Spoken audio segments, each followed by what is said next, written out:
And last, I want to just conclude by saying that when we full tourism map.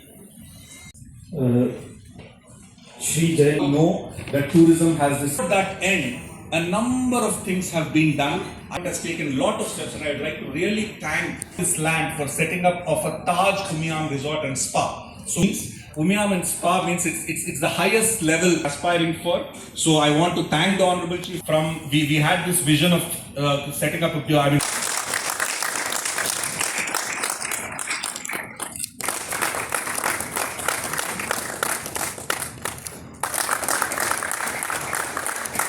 landscape, Umiam is emerging as a hub for water-based adventure tourism, including kayaking, sailing, and rowing. Dedicated zones for water sports, recreation, and hospitality are being developed.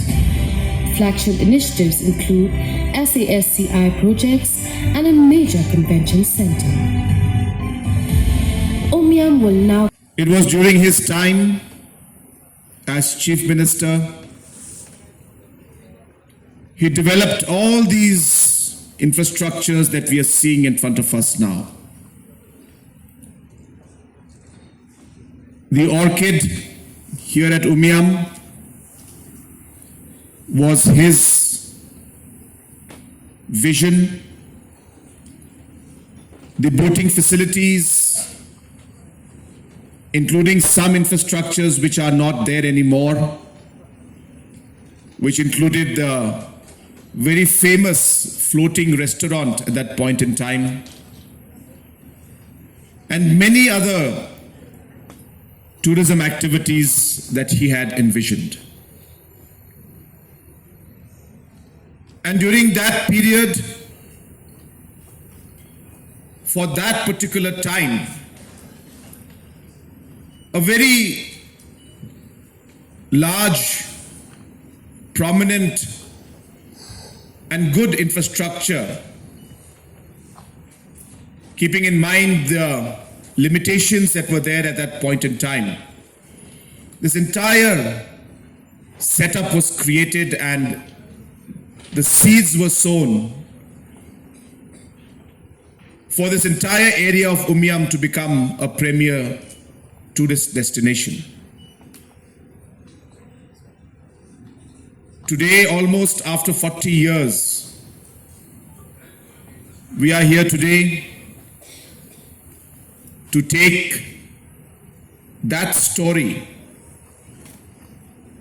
and what late PS Sangma had envisioned to the next level.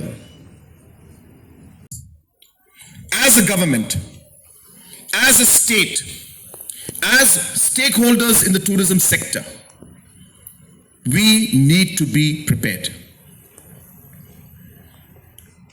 You saw the videos. Over 1,400 crores worth of iconic projects are happening as we speak, and another maybe 1,000 crores will be sanctioned and tendered out, and work will start within a couple of months. This will ensure that the overall experience for the tourist will again be at a new level. And while we're doing all of this, very silently, without realizing, we are investing on what is the most important part of the tourism sector, which is the manpower. We can build all these hotels, we can build all the infrastructure, but unless the people, the manpower, the quality is not there, we will not be able to unlock the opportunities that are there for us to take.